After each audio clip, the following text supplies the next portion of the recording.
Welcome to Lowell, everybody. I live about 8 blocks away from here, so I was going to walk, but I didn't, because I came off my back porch and I was already sweating.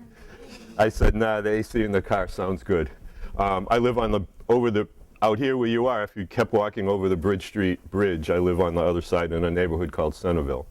I've lived in Lowell about 10 years. I've taught at the university for about 20 years. I'm not going to go a lot into my background because it'll take away from what I want to do. But just as a way of introduction, before I got hired as a professor at the university, I actually was for almost 20 years a machinist in a really large factory in Springfield, Massachusetts. And so it gives me my take, I think, on labor history, workers, working people more generally. The place I worked in Springfield, Mass. Closed, and I went back to school and got my PhD, and in a real fortunate sort of stars lining up kind of thing, I got my degree and was hired in the same month. And so the rest is history, no pun intended. What I propose to do this morning, and I may not have time to go through all the slides I have, but the slideshow will be available to all of you, so you don't need to feverishly take notes or write down sources. You'll have everything at the end, and I have a number of handouts that I'm going to work with during the time. I do a lot of work with teachers. I know you like stuff, so I've got stuff.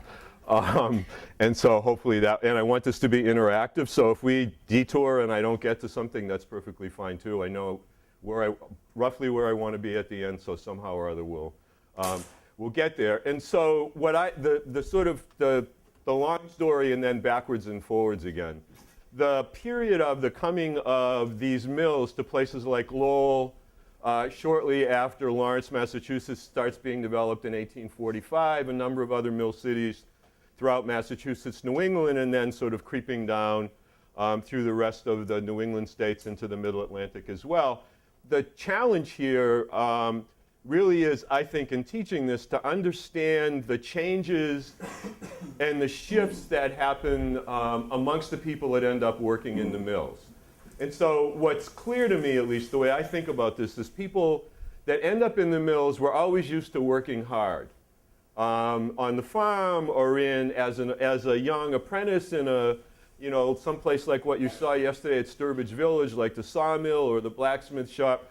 People were used to working hard. Young women were used to working hard on the farm and making candles, cloth, whatever it was they were doing, brooms, hats, whatever. And so the question here is not that people resented working hard as they ended up coming to a place like Lowell, Massachusetts.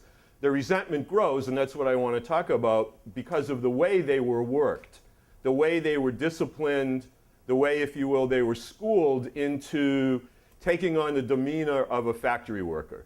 And the earliest struggles in places like Lowell were less about accommodating to that and more about saying, hey, wait a minute, this isn't what we fought the American Revolution for. There's a really interesting sort of byplay in all of the rhetoric, particularly the women in Lowell, but other artisans, mechanics, skilled workers, whatever you want to call them, throughout the new country. There was a lot of resentment toward the coming of the factory system. And the owners of those mills and those growing factories, as we'll see, were often equated with King George. We just fought a revolution to get rid of this yoke, and now we've got another one. This is wrong. And so appeals are made continuously to this tradition. And people are less interested in the early period of labor's sort of outrage at demanding things like higher wages. They were more about, wait a minute, this system as a whole is bankrupt. So if we fight about wages, we're admitting that it's okay that we're paid this way for our labor. And we're not yet ready, unconsciously, they're not like writing this way, but unconsciously they're thinking, we're not quite ready yet for this to happen. And so this is hopefully what I'm able to show you this morning. And again, questions, comments, whatever, really this should be as interactive as possible. Hamilton really is one of the more interesting characters in this period as he writes about the importance of machinery. And I love this last part, unencumbered too by the expense of maintaining the laborer.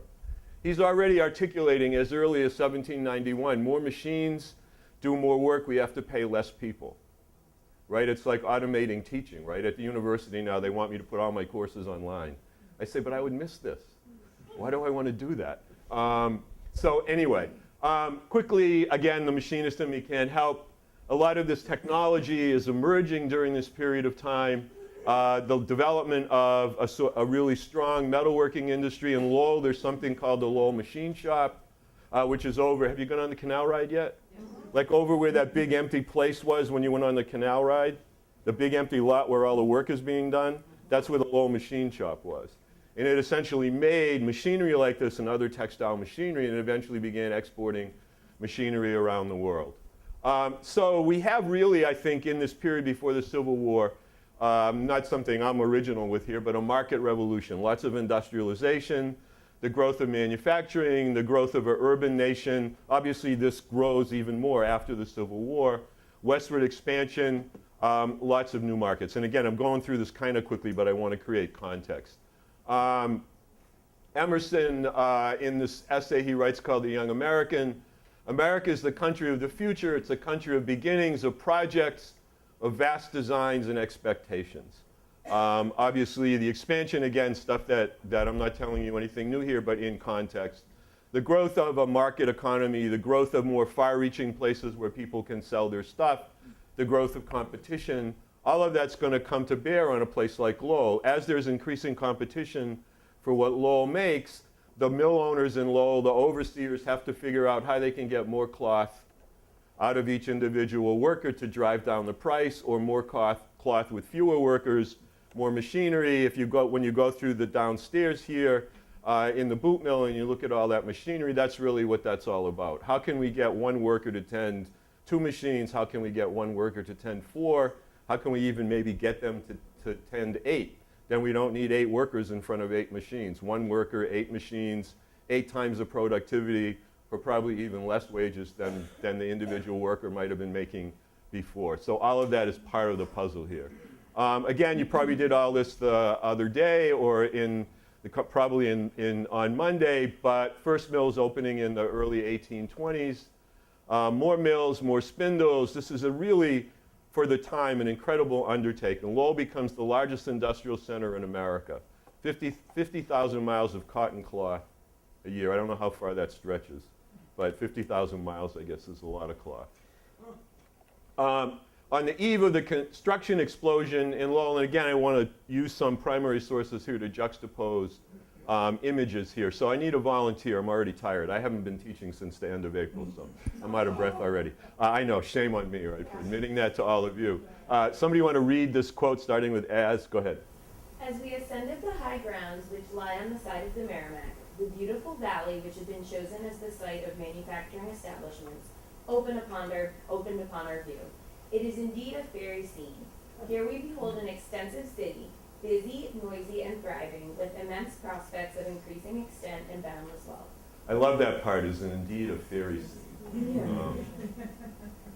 So population, so hold that imagery in your mind as we work our way forward. Significant population increases. You notice, again, in terms of using this with whatever age student you have, getting them to think about these numbers, you quickly see the numbers in terms of women in that middle column. You see how quickly the place grows. In roughly 20 years, it grows, what, 8 times or something like that? My math's not that great. That's why I teach history. But you can see women obviously coming, the ratio of men to women, all the things that, again, you can get kids to talk about. They can do the math. So this is the fairy scene, the way at least I look at this. This is actually the view off my back porch. I'm sit up on a hill on the other side. I can kind of look this way. That's the Concord River coming in on the left into the Merrimack. Right around where those buildings are is if you're staying at the ICC. Any of you that are staying there, you're right about here. That orients you a little bit. If you have a window and you can look out and see the Concord, you're sort of right at that confluence. So by 1860, so again, thinking of time here, we're talking about a relatively compressed period of time. 1815, 1820 to 1860, right? For about 40 years, 4 decades. 140,000 manufacturing establishments worth $1 billion, over 1 million men, 250,000 women working in these factories. this is in the United States. Largest industry is textiles, boots and shoes. Almost 2/3 of the nation's industrial workforce, 900,000 people lived in New England and the Middle Atlantic states. So that's a huge social change, a major significant social change in a relatively short period of time. Urbanization, industrialization, the subsuming of significant numbers of men and women into a new way of working, something that really was not on the drawing board at the time of the American Revolution. So that's a real, again, in terms of thinking about the shifts and the changes. And you can see, again, in terms of I use stuff like this a lot in my classes at the university too, to try to get the students to understand sort of the change, right? And so to be comparing the value of goods produced, manufacturing goods produced over that 50-year period, production per worker triples, the number of banks grows, obviously the bank wars and all of that, the banks win, as they usually do, sadly. Bank capital, the amount of money concentrated in those banks, again, it just gives you another way of thinking about the change, right? So here's another way to think about the same thing, and now I'm going to sort of shift more into the thinking about working people. During the American Revolution, 45% of all wealth was controlled by the top 10% of the population. By 1845 in Boston, the top 4% owned 65% of the wealth. So investors in places like Lowell and Lawrence, the Boston Associates, people like that are making out quite well. 1860 in Philadelphia, top 1% own over 50%. So an even greater concentration. The gap between the rich and poor obviously is widening. So this is going to be another thing that workers are going to be exercised about here as we work our way forward. So again, these are other ways to sort of think about the same changes. Yes? I have a question. Do you happen to know what that statistic is today nationwide? Because I know, I feel like I see it on infographics a lot when I see, things like that, but what percentage of people own what percentage of the wealth now? I don't know exactly, but it's about roughly the top 10% owns somewhere in the neighborhood, if you're talking about all wealth, stocks, the wealth, not just, is probably like 65 to 70%. And all of the sort of income generated I know for sure, over the income generated, the wealth generated over the last 20 to 25 years has gone exclusively. If you look at census data and other data on sort of what's happened to the middle class in terms of wealth in relationship to the top, the wealth has really been sort of sucked up to the top as opposed to the middle, and it's certainly gone totally away from the bottom. I could be wrong, So, but I believe it's worse than this. Pardon me? I could be wrong, but I believe it's worse than what this is. Yeah, I mean, people what have... would be interesting is to show this and kids go, oh my gosh, look at that, and then to show Yeah. this is where we're at today. Well, and you compare apples to apples, because 10%, and it's hard when you have 1%. Actually, this whole thing is not apples to apples, is it? No, I mean, I'm not a genius. I couldn't figure all of it. But you can do it, right? If you go to the census, if you go to the one of the neat things about the United States is starting in the early 19th century, every 7 years there's a manufacturing census done. And most of them are now online. And so you can look for states, you can look for cities, and it will have the industrial breakdown, it'll have what the major industries are, what the numbers of workers are. It oftentimes actually has what the value of the output is. And so you could do this for other communities, right? So I'm just trying to give you a snapshot here. I'm not trying to be totally exhaustive. So again, at the start of this shift, most townspeople, if you're living in a place like Lowell, before this big change, you're part of what history books would refer to as the laboring classes, people that work with their hands. The goal of laboring men, and it's mostly men before lots of women are drawn into industry, is to actually become a master artisan, to become what, again, earlier history books would have called a mechanic. And that doesn't mean somebody that fixes your car, but a mechanic would be somebody that worked with machinery, or like somebody that, again, using the sawmill example from yesterday, which you probably saw, the person that sharpened those saw blades, the person that, if that machinery broke in some way, would figure out how to weld a new piece or shape a new piece. those sorts of things, right? So mechanic's a catch-all for people that are clever and I guess crafty. And lots of young people would serve an apprenticeship, learn a skill, work a few years, and then the sort of goal, the objective was you eventually would own your own shop, right? You might have to leave Lowell because there are already too many blacksmiths in Lowell, so you might move west somewhere, some place where they need a blacksmith. And you would become the master blacksmith of that community. You would train apprentices, and there would sort of be, so think of in a way, if you're in a school system that has a technical high school or whatever, maybe they call it a vocational high school where you are, where the kids are out working on, working so many times during the school year and whatever, they're learning, they're gaining a skill. They're gaining, the other way people talked about this is that you're gaining a competency. And in relation to this, people that didn't have a competency would be referred to as botches. You've heard the expression botching something up? That's where it comes from, a botch, B-O-T-C-H. So if you had a skill, if you had this ability, if you had this capacity, you had a competency. If not, you were a botch. You messed things up. And so the expression, botching something up, right? And so, again, you can juxtapose this imagery, right? And so as people end up working in mills, they're not seen as having a competency. They're drones, they're drudges, right? They're being subsumed inside this system. But mechanics, artisans, are going to worry about that because they're going to worry that their skill, their competency might be eroded, might be taken away by the coming of this machinery, by the coming of this factory system. I like this quote by Ralph Waldo Emerson. I have no idea where it came from. Things are in the saddle and ride mankind. Emerson's increasingly worried about the coming of the factory system, the sort of clash between these two different societies that I've been sketching out. If anybody know where that comes from? There's homework. Find out where this came from. I'm sure if you do Google right now, you could probably find it, but. Don't tempt them, they will. So here's another way to think about the same thing. So think about this. These are ads from magazines, periodicals at the time that we're talking about. Just take a look at those two for a second, and then tell me what you see.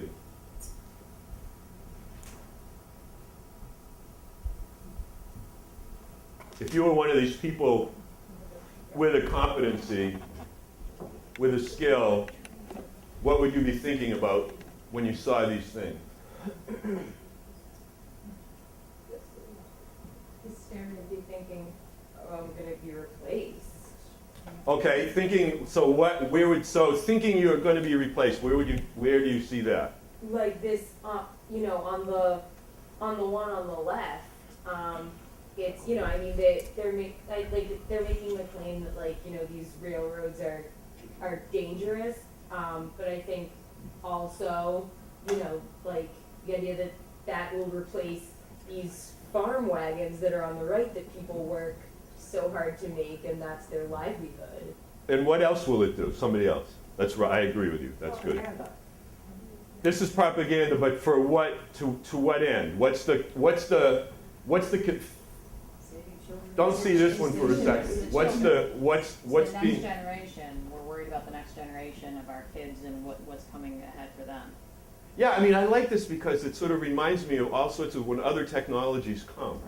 Right? The people that are involved in the older technology are fearful, right? Are worried about what's going to happen. I imagine there were things like this when cars started first really appearing, right? So first, it's, and I'm sure, you worry about your kids and the internet. It's like the same thing, right? It's just different technology. Go ahead. I'm not clear on the economic message on the left side. This one? I mean, it talks about the children and the beautiful streets, and then right there in the middle, You're right. it says ruin of your, the right, and it says ruin of your trade. Is that because the train's gonna go so fast down the street that nobody's gonna go to your business? Well, no, think about it. You're on the right track. We're gonna go right. We're gonna go right. I didn't do that on purpose, I swear to God. Will they go Where? right past I the mean, business? it's artisans mechanics, but Well, what would you worry about? Thinking of what I was just, go ahead. Well, there's a little line, it's addressed to Philadelphians, and it's talking about them becoming a suburb of New York, so all your little tradespeople are gonna be wiped out by all these big city institutions. You got it. More competition. It's more competition, it's stitching, go back 5 slides to the market revolution, whatever. It's creating, people see this as creating the possibility of more competition. People with a competency now having to compete with people in the next town over with a competency. Now people are punching each other in the head about their competency. Eventually, some of the people with that competency, not to overwork the word, are going to become the factory owners, the mill owners. Some of them are going to see and embrace the possibility, and they're going to become the entrepreneurs, the innovators, whatever you want to call them, of the early 19th century. And they're going to begin to subsume inside workshops more and more machinery, more and more of the state-of-the-art technology of the day, employ more and more workers, and then they're going to start making wagons like this. So no longer are you going to essentially walk up the street to your local wagon maker and say, can you make me a wagon that's this size and shape and can carry this much weight? And he will say, yeah, come back in 3 weeks and you'll have your wagon. And he would make the wagon, then you would come back, maybe you would pay him, maybe you would have done something else for him. Those days are going to be long over, right, in this sort of change. And so you can see here, right, they're talking about carefully selected timber, wagons. Wagons are there ready for you to walk up and get one. Wagons kept on hand for sale. That's a huge change, right? Again, in terms of this whole process that we're talking about. And I lost my clip. It's over here. Do you know where that ad appeared? The wagon ad? You know where the that- wagon ad was in, yeah, there's some place, you'll be able to see it when you get the slideshow. But the ads themselves are in, there's a 2-volume history, what's it called? I'll have to remember it and get it back to you, I forget. Who Made America? That's it, Who Made America? There's a 2-volume history of working people called Who Made America, and these come when you buy the book. The website has all of these graphics. Who built America? Who made? What a nut. Who built America? That's it. 2-volume set. It's a great, if you're just starting to get into wanting to teach this kind of stuff, it's really a great resource. If your school could get it, it would be great. Who Built America? 2 volumes. So here's the beginning of the change. I need somebody else to read the top quote and then somebody to read the bottom one. And we'll see what we've got here. Richard wants to read. Richard wants to read? Okay, Richard, read. Thank you for volunteering. Nice to meet you, Richard. Yeah, nice to meet you too. In our cities, nearly all the real estate as well as other property is in the hands of a few. The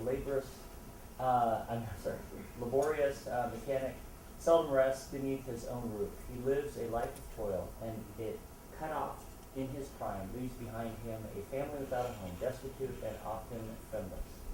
We cannot shut our eyes to the human misery that the old world exhibits whenever a manufacturing district is found, nor to the fact that there is nothing in our existing laws, nor in our present moral or social habits as a people to guard against the worst evils that are found abroad.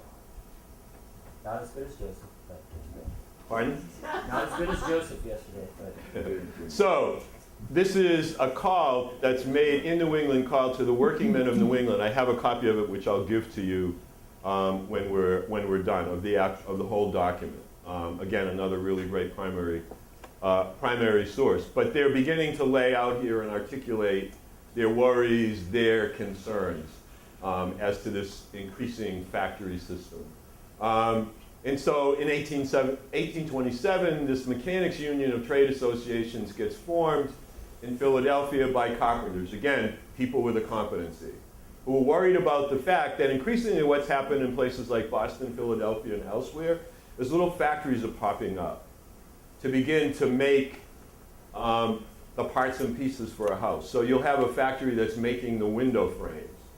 And they've basically figured out a way to make them in great numbers with machinery, with measuring devices, with all sorts of tools to essentially, and housing starts having exactly the same size windows, right? And you don't have to make those windows one at a time. You can measure off wood and you can saw 10 pieces of wood to the same length, to the same width, whatever you want, very, very quickly, have somebody else using some sort of a mechanical device nail them all together, and that's why you have a mill building like this with all these windows that look exactly the same. They're not somebody randomly making windows however they feel like making windows. Doors become made the same way, the framing for the doors, all sorts of things. Carpenters are some of the first people affected, so it's no accident they're some of the first people that begin to push.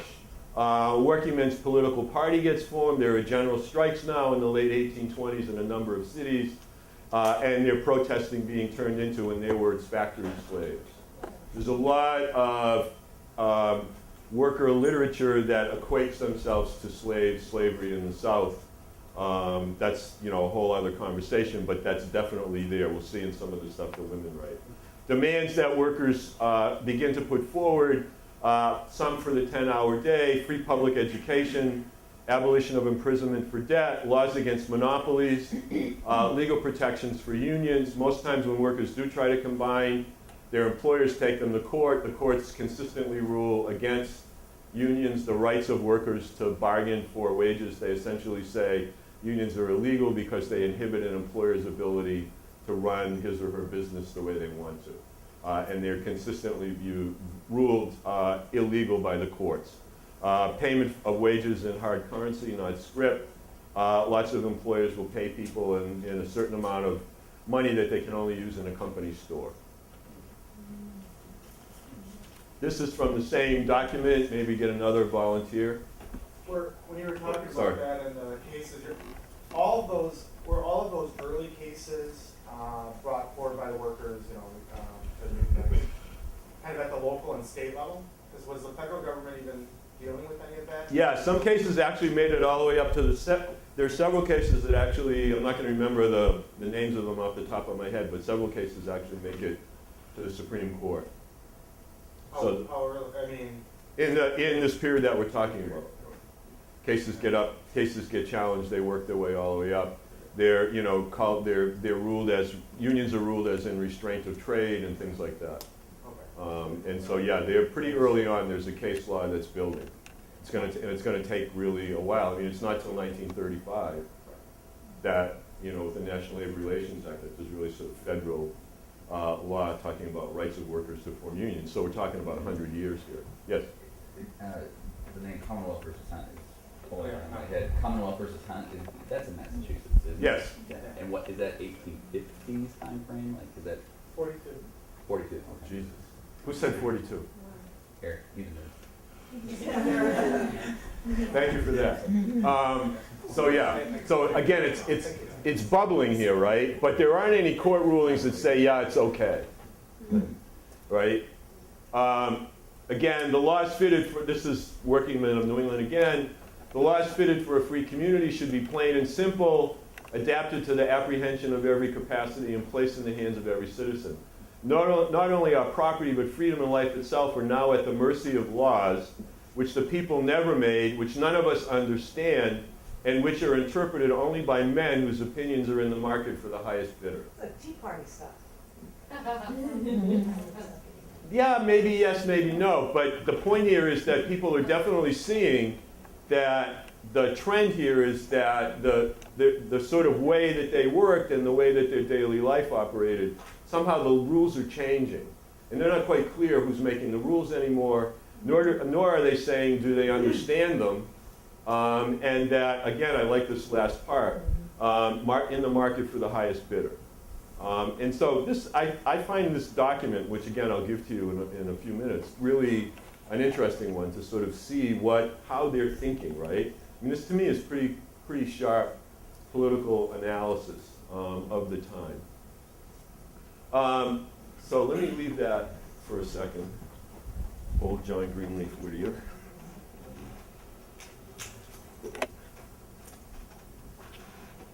And we're going to work with something else here for a second.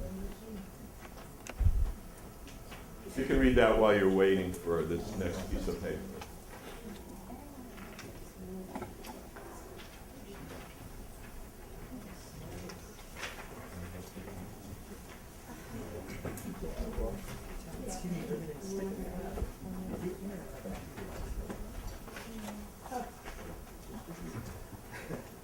So this sort of continues the fairyland sort of imagery from a few slides before. And again, I want to juxtapose this as we work our way forward, right? But for a couple minutes, I want to diverge again and take a look at another primary source. And so I need some volunteer readers on this one as well, people who have not read yet but are dying to read. We found you're one volunteer? You've been volunteered, so I need 3. 1, 2, 3. Okay, 1, 2, 3. So first paragraph of this document, second paragraph, and third reader right here, read the last 2 because they're a little short. All right? So read with feeling here. Alright, in our yard at 8:30 a.m., Aunt Arlie McVane, a clever, kind-hearted woman, but awfully uncouth, would make her welcome appearance in the yard with her 2 great baskets, stowed and checked off with coolers, donuts, gingerbread, turnovers, pies, and a variety of sweet cookies and cakes. And from the time Aunt Arlie's baskets came in sight until every man and boy, boxes and all in the yard, had been supplied, always 1 cent apiece for any article on the cargo. The pie, cake, and cookie trade was a brisk one. Aunt Arlie would usually make the rounds of the yard and supply all the hands in about an hour, bringing the forenoon up to 9:30 and giving us from 10 to 15 minutes breathing spell during lunch. No one ever hurried during cake time. One of my favorite history lines of all. I love that. After this was over, we would fall to work again until interrupted by Johnny Gogan, the English candyman, who came in always at 10:30 with his great board, the size of a medium extension dining table, slung before him, covered with all sorts of stick, and several of sticky candy in 1 cent blocks. Bosses, boys, and men, all hands, everybody, invested 1 to 3 cents in Johnny's sweet wares, and another 10 to 15 minutes to spend in consuming it. Johnny usually sailed out with a bare board until 11 o'clock, at which time there was a general sailing out of the yard and into convenient grog shops after whiskey. In the afternoon, about 3:30, we had a cake lunch supplied by Uncle Jack Riddler, an old, crippled, superannuated ship carpenter. No one else was ever allowed to come in competition with our caterers. Let a foreign candy board or cake basket make their appearance inside the gates of the yard, and they would get shipped out of that directly. At about 5 o'clock p.m., when Johnny used to put in his second appearance, and then having extended money and another stick or 2 of candy, and 10 minutes in his consumption, we were ready to drive away again until sundown, then home to supper. This guy must have been huge. So, what's happening here? What's this place like? They're punctuating. It's a nice supportive, healthy work environment. Well, maybe not like nutritiously healthy. Most of them have 3 fingers from all the whiskey when they come back after lunch, but on the other hand, what else? What do you take? What's the takeaway here? It's quite a contrast from like the timetable to the Lowell mills in terms of like the way they work and how their day was split up. Good. So a lot less regimented. Good. A lot less regimented. What else is probably happening here? You have to read into this a little bit, right? Go ahead. It seems like the bosses are leading the charge to the break time. You know, I mean, it's everybody just taking a break. It's bribery, isn't it? Bribery? Well, no. I think it's a little bit.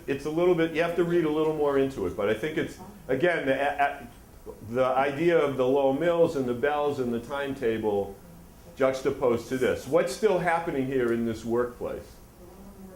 Human interaction. I mean, they understand, Who's running the workplace? Workers. good question. The, the cake sellers. Yeah. well, in a way, go ahead. Well, it's interesting. They have a ton of breaks, but it's still very clock oriented. At this time, the candyman is here. Okay. At this time, this other vendor shows up. But who do you think actually knows what they're doing? The boss does. Because isn't he giving them like yummy things to look forward to? No, I mean, So- okay, he knows that. I mean, knowing what they're doing, meaning doing the work, building the ship. Who actually knows how to build the ship? The workers. Right? So the thing about this is, at least the way I think about this, is an example, again, of this contention I'm trying to get you to see. This is a place that's not yet automated. This is a place that's not yet controlled in the same way by bells and whistles. This is a place that's not yet able to be mechanized to the sense that workers have lost their autonomy, their competency. So the most skilled carpenters that are building these ships are the people that are actually driving the show. Now this is going to be well through the 19th century. This is going to be an ongoing confrontation between workers and employers. Most of you have probably heard of Frederick Taylor, the father of scientific management, who introduces stopwatches in workplaces.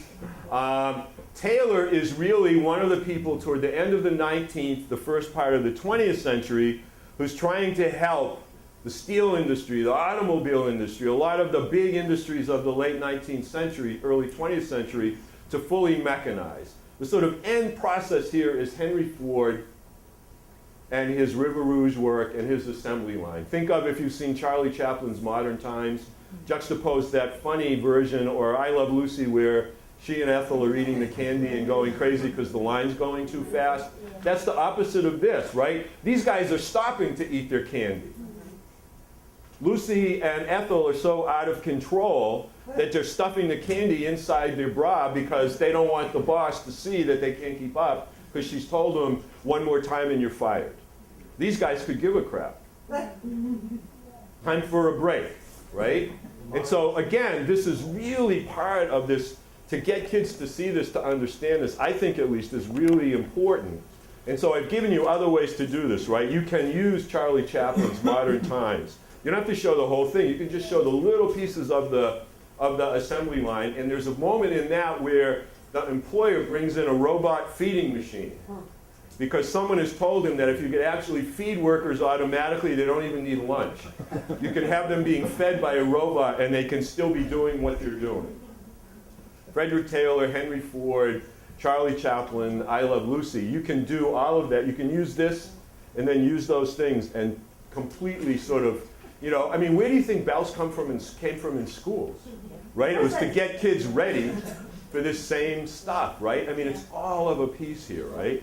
And so this is really, I just love No One Hurried during K-Town. I just love, first time I saw that, I said, this is like the best thing, one of the best things I've ever found for a primary source. Go ahead. I worked in the post office, and they would have the timers out there to literally count your steps between houses and say, you are not walking fast enough.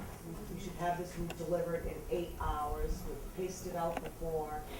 If you cannot do this route, you're not doing your job. Yeah, I mean, the logical conclusion of this, right, in the 20th century was technology that would count people's keystrokes at their computer, or that, you know, when you call somebody to buy something and it says this may be monitored for, you know, customer or whatever, quality or whatever. I mean, it's all of that, right? And so, again, this is really part of this whole thing.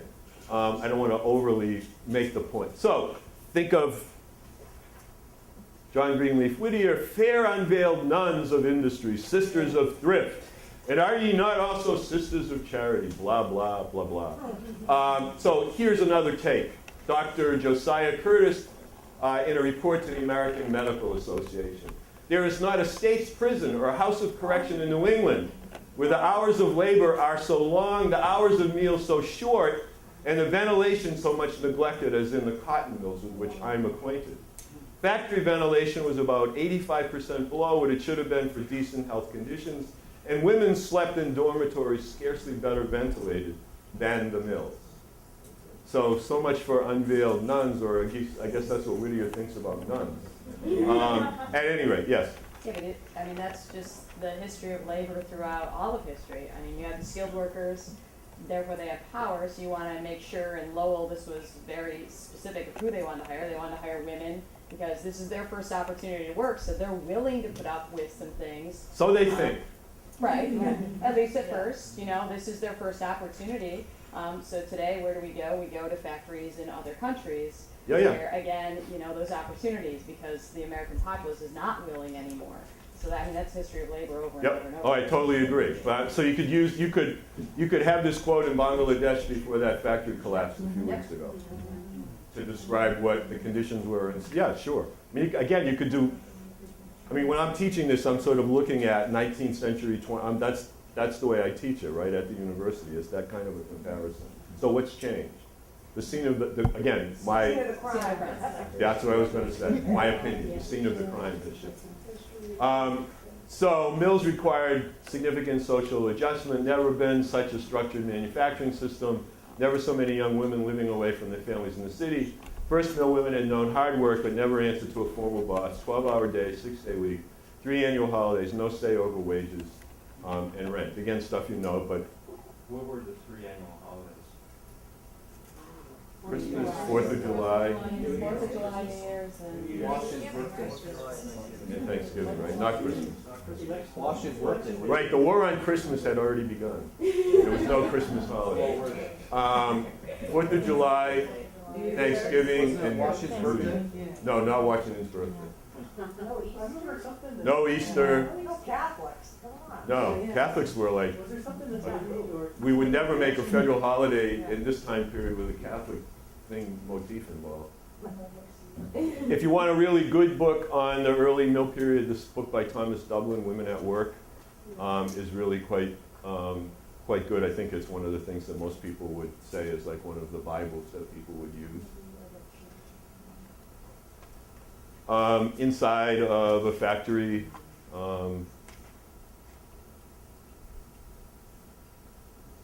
another shot inside. They make it look a little nicer than it really is, but you get the impression of the machines and the young. There's obviously a very young person in the foreground there. Factories noisy, dangerous, windows nailed shut, achieving the high humidity needed to keep the threads pliable, breakage minimal. Humidity caused respiratory ailments like TB. To one worker, workrooms looked like, quote, snowfalls in winter. 70% of early mill workers died of respiratory diseases. Comparable figure for mass farmers was 4%. Portland, Maine newspaper editorial read, there are hundreds of young females shipped from this state every year to the factory prison houses, like cattle, sheep, and pigs sent to slaughter. Their destiny was to labor in the polluted and polluting manufacturing towns where they're prepared for a miserable life and a horrible death in the abodes of infamy. So throw that up there with the John Greenleaf Whittier and have your students sort of think about vantage point and bias and whatever, other sorts of things, right? Those go together beautifully. Like, how could two people see such an opposite picture of the exact same thing, right? Really, again, becomes an interesting way to. This is a bit later. This is a Winslow Homer woodcut. There were no happy people here, no unveiled nuns. I use this a lot with my class. I'll pass this out to them, and I'll have them write on the back. I'll have them pick out a person and write on the back of it what they think that person's thinking about. That becomes a really interesting then conversation. Depending on, I've done workshops in middle schools and high schools, and the younger the kids, the more likely they'll pick out one of these smaller kids right in the middle. Isn't this actually a Lawrence scene? Lawrence Mills? I think it is, but I'm not sure, to tell you the truth. What does it say on the bottom? Just says bell time, Winslow Homer. It doesn't. I'm pretty sure that's Lawrence, maybe the Pacific one. It could be. I should know this, right? You just said I'm an expert on It looks like the top of the Pacific Mill, but I'm not positive. I'll have to go back now to Winslow Homer to the issue. If you go back to the picture real quick, some people are carrying baskets, some people are carrying pails. Lunch. Is that lunch? That's lunch. Yeah, I mean, eventually, right? The boarding eventually this. I mean, again, this is 1870 something. Eventually, the boarding houses go away in the sense that people are going home for lunch and coming back and all that. The boarding houses turn into rental units, basically, for working families, and so that's changed, right? So people are bringing their lunch. Yes. Some of the young girls get stuck there and work their whole lives. What was the age span? What was the youngest? What was the oldest? I mean, people. The literature indicates people eventually. I mean, the first sort of people coming to Lowell, when people are going out recruiting young women to come to Lowell. Correct. You guys know better than me. Correct me if I'm wrong. They're shooting for like late teens, early 20s, but eventually as The Irish famine takes place and more immigrants are coming in, and as immigration expands, the age group drops. Late 19th century in the Lowell mills, there are people as young as 12 and 13. This is the case in Lawrence as well. So the ages shift downward. Massachusetts has laws that say you're supposed to be 14 and you're supposed to be in school part of the time. This is post-Civil War, Massachusetts. And parents and priests will actually be in cahoots and falsify kids' birth certificates to make them appear older because they need the wages.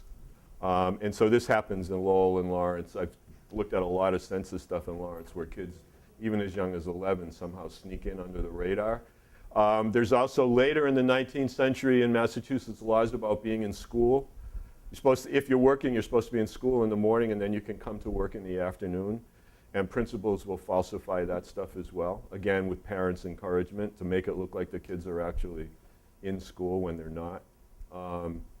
You have the best proof of this is all the Lewis Hine photos, the child labor photos. He's taken those photos between 1910 and World War I, and he documents pretty well the ages of the subjects in the photos. And kids are 10, 11, 12. He took about 100 photos in Lawrence. He took many photos in Lowell. I've looked at the census he names the kids and their ages and in many cases their street address. And I've gone and looked and you can track them down in the census. And so There's one woman who looks quite old. over here, Yeah. I think she's probably 19. She's just had a really hard job. She's one of you in late May. In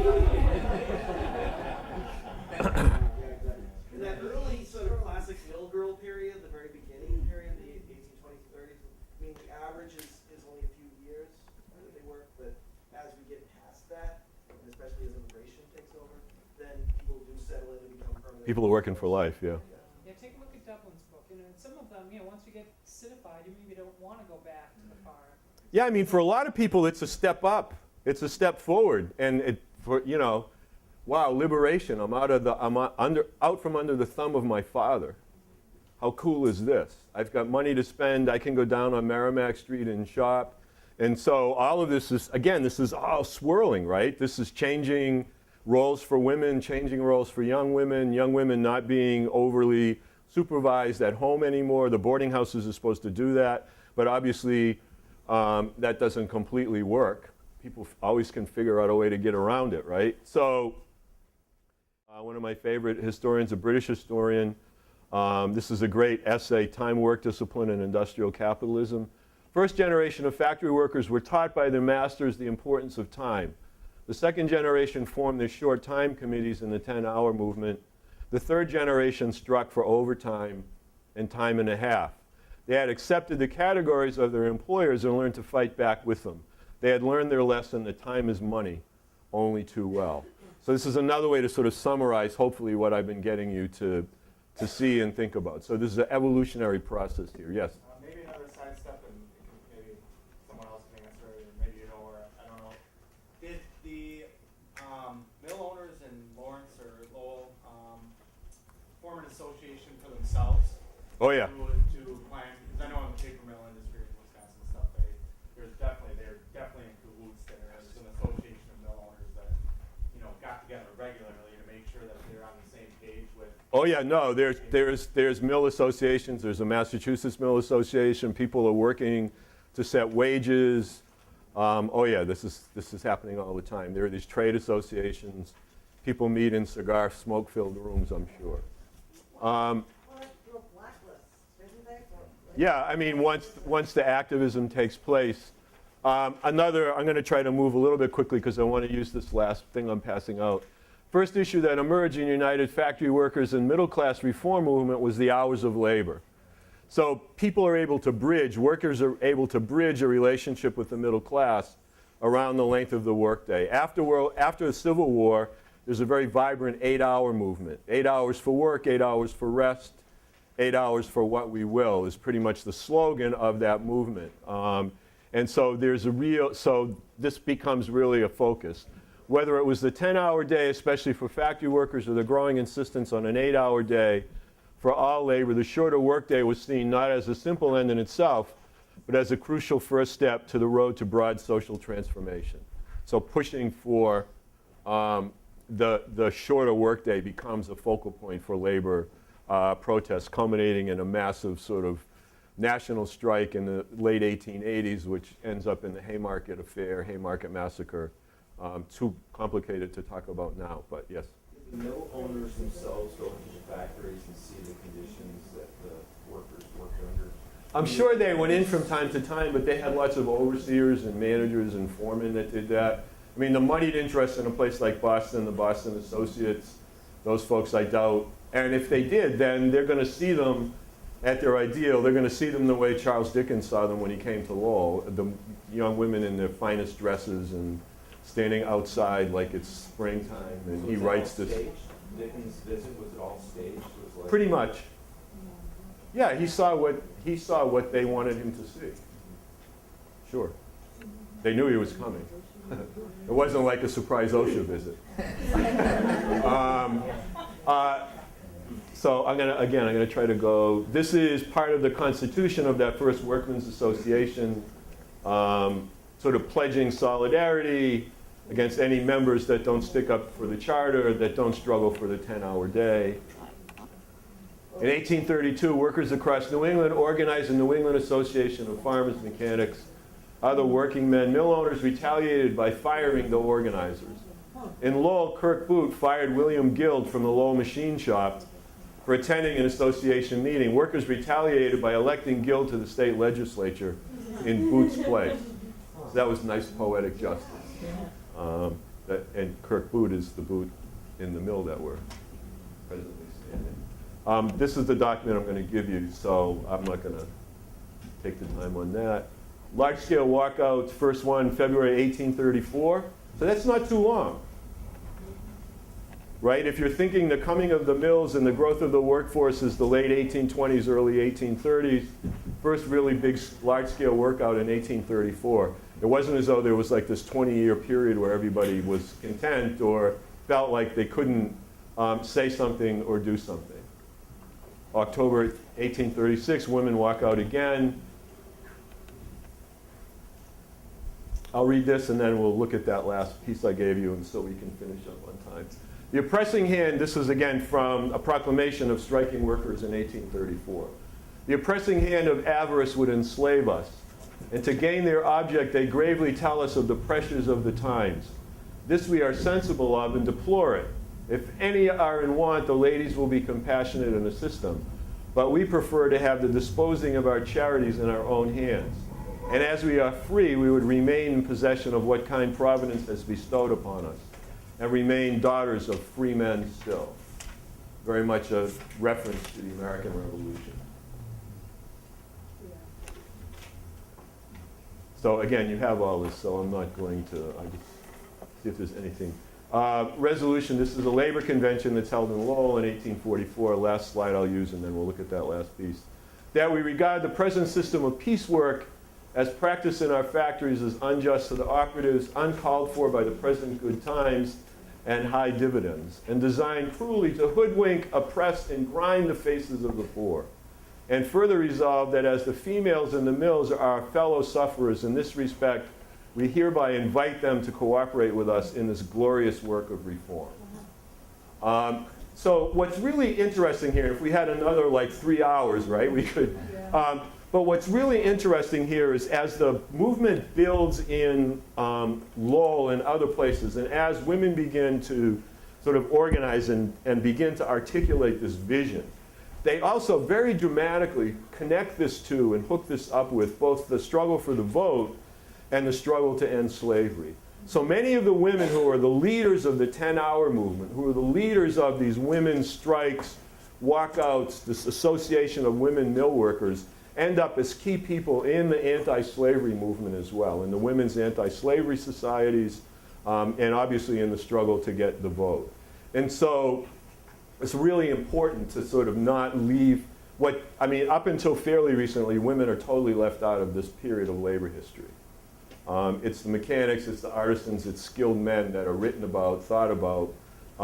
It's fortunate that a place like this exists where a lot of that women's history has been preserved, where the proclamations, the petitions, the letters, all those things are available so we can see this, right?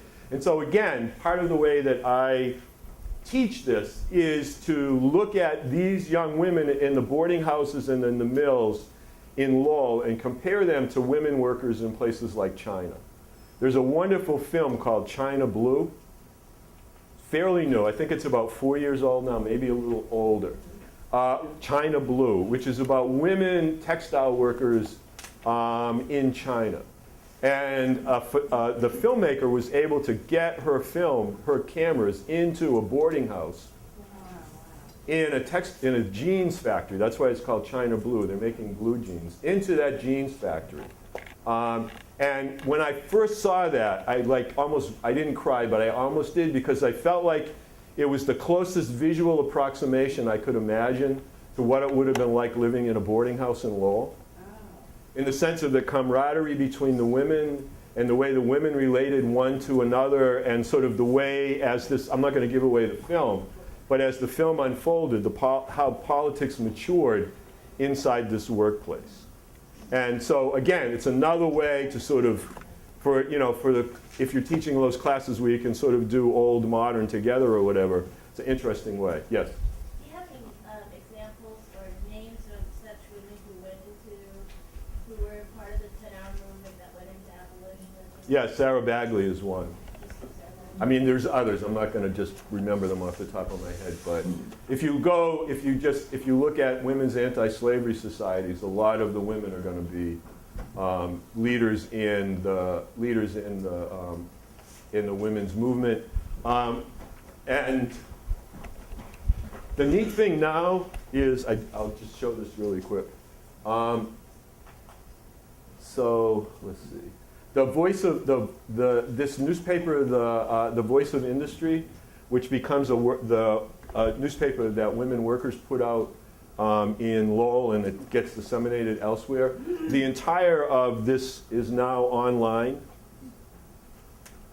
And I'm going to, in what I'm going to give you, like a list of resources in a minute, I'm going to give you the website where it is. It's this one, and it is on that bookmark. Oh, it's on there too? Good. Yeah, we gave it to you. Okay. So you have stuff like this, like you have all these images and other things, so it's really a fantastic resource. All right, so somebody read the last thing I passed out. We have like 2 minutes, 3 minutes. The blacksmith shop was abandoned, the roadside shoe shop was deserted, the tailor left his bench, and altogether these workers turned away from their country homes and wended their way to the cities wherein the large factories had been erected.